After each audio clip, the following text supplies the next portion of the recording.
एटमी मिसाइलों की सलामी अमेरिका, जापान और जनूबी कोरिया का पत्ता साफ। चीन अमेरिका को नॉर्थ चाइनीज सी में डुबो के रख देगा, यानी गर्क कर देगा। जी हाँ, बिल्कुल एक अहम खबर सामने आई है और ख़बर यह है कि शी जिनपिंग शुमाली कोरिया का दौरा करने वाले हैं। इस दौरे में क्या होने वाला है, इस बारे में आमिर रज़ा से बात करते हैं। आमिर भाई, एक बड़ी अहम खबर, एक बड़ा दौरा, तकरीबन 7 साल बाद शी जिनपिंग जो है ना शुमाली कोरिया जा रहे हैं। क्या बड़ा होने जा रहा है? देखिए, पहली बात तो यह है कि चीन का पूरी दुनिया के अंदर सिर्फ एक मुल्क से दफ़ाई मुआहदा है। वो दफ़ाई मुआहदा जिसमें एक पर हमला, दूसरे पर हमला। हमारे सुनने वाले जो हैं वो इसको सऊदी अरब और पाकिस्तान के दफ़ाई मुआहदे के साथ मुंसलिक कर सकते हैं। उस तरह का चीन का पूरी दुनिया में सिर्फ एक मुल्क से ऐसा मुआहदा है, उसका नाम शुमाली कोरिया है। अच्छा। और शुमाली कोरिया में 7 साल के बाद शी जिन का जाना, वो हमारी ख़बरें जो कि हम देते रहे हैं, जो कि आपने तोसाशिमा था, आपने मलाका था, तो हमने कहा था कि चीन का इंटरेस्ट इस समंदर के पानी में है। नॉर्दर्न चाइनीज़ सी जो है ये जापान के लिए और जनूबी कोरिया के लिए हर आने वाले दिन के साथ बंद होता चला जाएगा। शी जिन 7 साल के बाद जो जा रहे हैं, इसकी एक बड़ी वजह ये है कि एक बड़ा एटमी ट्राइका बनने जा रहा है। इस एटमी ट्राइका का जो भी नाम रखा जाएगा वो अलग है, लेकिन एक बड़ा दफ़ाई मुआहदा होने जा रहा है चीन, शुमाली कोरिया और रशिया। आप यूँ समझें कि वो उसको इस्तेमाल किया जाएगा, चीन भी और रशिया भी, कि अमेरिका को थ्रेटन करने के लिए, ताकि इन पानियों के अंदर जिसमें 90% तजारत जो है चीन की इससे मुंसलिक है, वहाँ पर रखा जाए। पिछले दिनों रूस के सदर ने दौरा किया था, पुतिन ने चाइना का, और चाइना का दौरा करने के बाद उन्होंने ये फैसला किया था कि शुमाली कोरिया को भी इस इत्तेहाद के अंदर शामिल किया जाए। और अब शी जिन यही प्रपोज़ल लेके जो है वहाँ जा रहे हैं। ये उसी दौरे की कड़ी है, ये उसी दौरे की कड़ी है। और इसमें शी जिन जो है ये कमान जो है उसके साथ ना सिर्फ मुआहदा करेंगे, बल्कि रूस भी अगले मरहले में यहाँ पर आएगा। ये एक बड़ा इत्तेहाद बनने जा रहा है, जो कि जापान और जनूबी कोरिया, आपने शुरू में जिक्र कर दिया, जापान और जनूबी कोरिया के मफादात भी यहाँ पे हैं, लेकिन दोनों मुल्कों में अमरीकी फौजी अड्डे ऐसे ही है। दोनों मुल्कों के अंदर अमरीकी फ़ौजी अड्डे हैं और उनकी तजारत की तमाम तर निगरानी जो है वो अमेरिका करता है। अमेरिका अपने बहरी बेड़े जहाज़, अपने फ़ौजी, अपने इंटरसेप्टर्स, अपने मिसाइल जो हैं इन मुल्कों में रखता है। और उससे वो थ्रेटन करना चाह रहा था चाइना को, शुमाली कोरिया को, इवन रशिया को। शुमाली कोरिया को थ्रेटन नहीं, देखें, शुमाली कोरिया ICBM रखने वाला मुल्क है। दुनिया का वो 6 ममालिक जो कि ICBM इंटरकॉन्टिनेंटल बैलिस्टिक मिसाइल रखते हैं, उनमें शुमाली कोरिया भी शामिल है। और शुमाली कोरिया के शामिल होने से मुराद ये है कि चीन पूरी तरह उसको सपोर्ट करता है। मैंने आपसे कहा दफ़ाई मुआहदा उसके साथ है। उसके बाद रशिया है।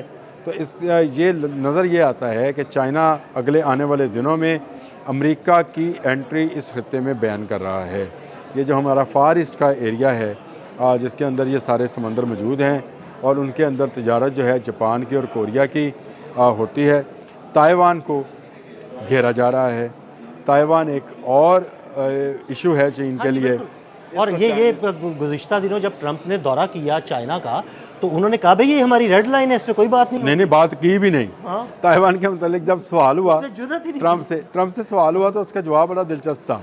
ट्रंप से सवाल हुआ कि आपने ताइवान के ऊपर कोई बात चीन से की, तो उन्होंने कहा चीन इज़ अ ब्यूटीफुल कंट्री। देखें, आप China is a beautiful country कह के आपने अपनी जान छुड़ाई। इसका मतलब ये है कि नज़र आ रहा है कि शुमाली कोरिया के ज़रिए ताइवान को सबक, अगर ताइवान ना माना तो ताइवान को सबक सिखाया जाएगा। ये हज़ारों साल से चीन का हिस्सा रहा है। हाँ, यहाँ पर जो 2 पॉलिटिकल पार्टीज़ थी उनकी डिवीज़न थी, लेकिन उससे जो है उस मुल्क को मान लिया गया। अभी भी दुनिया में सिर्फ 26 से 27 मुल्क ताइवान को मानते हैं। इसमें अमेरिका शामिल है, जापान शामिल है और साउथ कोरिया शामिल है। वो तो जानबूझ के अक्सरियत अमेरिका के साथ है, मिले हुए। अक्सरियत जो है वो चाइनीज़ ताइपाई को मानती है। चीन ने कम से कम ये अपना असर सूख तो रखा हुआ है कि इस वक्त भी ताइवान को कई ममालिक नहीं मानते हैं।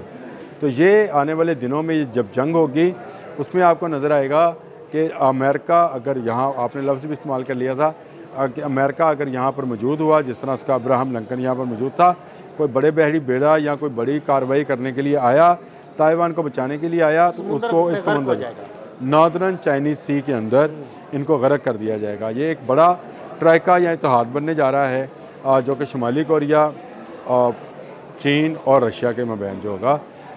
बड़ी लंबी सरहद है शुमाली कोरिया की। 10 साल के बाद इनकी ट्रेन सर्विस भी शुरू हो गई है और तजारत भी दोबारा शुरू हो गई है। तो मैं ये समझता हूँ कि आने वाले दिनों में पहले ही अपने मिज़ाइल्स और क्रूज़ मिज़ाइल की वजह से शुमाली कोरिया के जो सदर हैं वो किम जोंग, वो बबलू भाई मकबूल हैं और अब वो हाथ नहीं आने वाले। जब चीन के सदर शी जिन चले जाएंगे तो एक बड़ा तजारती और अस्करी माहिदा होगा। इस बड़े तजारती और अस्करी माहिदे के बाद आप ये समझें कि नॉर्थ कोरिया शायद साउथ कोरिया को खा जाएगा। बिल्कुल ये ऐसे ही है। और चाइना जो है वो ताइवान पर आराम से जो है वो अपना हक जो उसका पहले भी उसका हक जताते हैं और वाकई उसका हक भी है, तो वो उस पर भी जो है कब्ज़ा कर लेगा। ये जंग क्योंकि यहाँ आपने हमज़ में है, मैंने पहले भी कहा था कि इसको जंग को उस तरफ भी जाना है और उस तरफ जाकर अमेरिका ज़्यादा डूबेगा। अब अमेरिका ने फैसला करना है कि वो कितनी जल्दी ये जंग जंग की लपेट में आता है, क्योंकि अगर उसने यहाँ से फारिग होकर, जो कि आने वाले चंद दिनों में अल्लाह करे हो जाए, तो उसने अपने बहरी बेड़े कहीं मसरूफ़ करने हैं।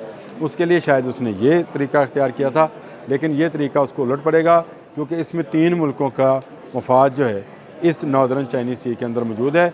जो इसके अलाइज़ हैं जैसे साउथ कोरिया है, जापान है, वो शायद अपने आप को ना बचा पाएंगे। अच्छा आमिर भाई, इस वक्त मशरक़ वस्ता में एक जंग जारी है, ईरान उस पर मसरूफ़ है, अमेरिका भी मसरूफ़ है और ईरान एक इत्तेहादी है रशिया का। तो क्या आपको लगता है कि मुस्तक़बिल में इस ट्राइका में ईरान भी शामिल हो सकता है? देखिए, मैं तो बहुत अरसे से आपसे बात कह रहा हूँ कि दुनिया ने 2 ब्लॉक्स में जाना ही जाना है। उसमें आप और मैं अगर उसको रोकना भी चाहे तो नहीं रुकेंगे, क्योंकि ये कोल्ड वार से अगले हॉट वार का इरा है।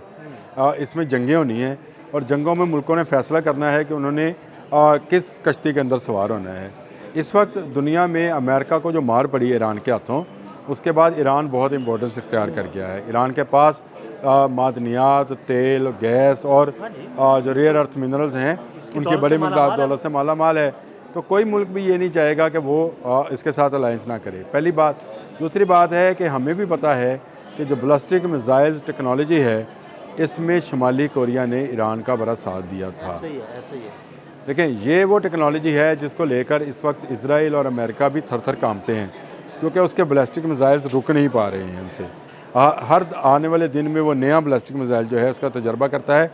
तो मिसाइल तजर्बात के हवाले से अगर देखा जाए तो मैं ये कहता हूँ कि शुमाली कोरिया और ईरान बहन भाई हैं या भाई भाई हैं। बिल्कुल, दोनों बहुत ज़्यादा तजर्बात करते हैं, तो दोनों की टेक्नोलॉजी भी मिलती जुलती है, जो कि चीन और रशिया की टेक्नोलॉजी का एक मिक्सचर है। बिल्कुल ऐसे ही। इसलिए ये इंटरसेप्ट नहीं हो पाता है। तो शुमाली कोरिया पहले ही ईरान के साथ राब्ते में है। रूस के लिए ईरान एक मंडी है दिफाई साजो-सामान की, और चाइना के लिए ये एक फीडिंग पॉइंट है ऑयल के हवाले से। तो आप ये समझें कि तीनों ट्राइका जो हम बात कर रहे हैं उसकी, तीनों ट्राइका का अगर किसी जगह पर जाकर मफाद मिलता है तो वो ईरान है। तो वाई नॉट ईरान। ईरान ने अपनी पावर भी शो कर दी है। अमेरिका को नंबर 1 से नंबर 3 पर लाने वाला भी ईरान है, तो इसलिए ईरान को भी इसमें शामिल किया जा सकता है। दूसरी बात समझे, अनडिक्लेयर्ड कुव्वत है शुमाली कोरिया, अनडिक्लेयर्ड कुव्वत ही होगी ईरान। बिल्कुल, यानी चीन और एटमी कुव्वतें हो सकती हैं। चीन और रशिया जो हैं उन्होंने बड़ी प्लानिंग के साथ जो है ये काम तैयार किया है। एक तरफ शुमाली कोरिया को उन्होंने एटमी कुव्वत डिक्लेयर भी करा दिया है, नहीं भी किया, जैसे इसराइल है डिक्लेयर्ड भी है, नहीं भी डिक्लेयर। इसी तरह उन्होंने शुमाली कोरिया के किया। आने वाले दिनों में याद रखिएगा ईरान भी अनडिक्लेयर्ड जो है ये होगा। ईरान की पार्लियामेंट ने ICBM जो है इंटरकॉन्टिनेंटल बैलिस्टिक मिसाइल के लिए ख़त लिख दिया है। ये ख़त इस बात का पेश खेमा है कि ईरान किसी वक्त भी एलानिया ICBM का बड़ा तजर्बा करने जा रहा है और ये एटमी वॉर हेड ले जाने वाला होगा। उसके बाद आपको समझ आएगी कि अगर फिर दोबारा से कोई एग्रेशन दिखाया गया ईरान के ख़िलाफ़, तो ईरान अनडिक्लेयर्ड नहीं फिर डिक्लेयर्ड एटमी कुव्वत हो जाएगी। बहुत शुक्रिया आमिर भाई। आमिर भाई ने बड़ी तफसील के साथ इस सारे मामले पर रोशनी डाली। मज़ीद अपडेट्स के लिए मैं फॉलो करते रहें। अदील अहमद और आमिर रज़ा को इजाज़त दीजिएगा। अल्लाह हाफ़िज़।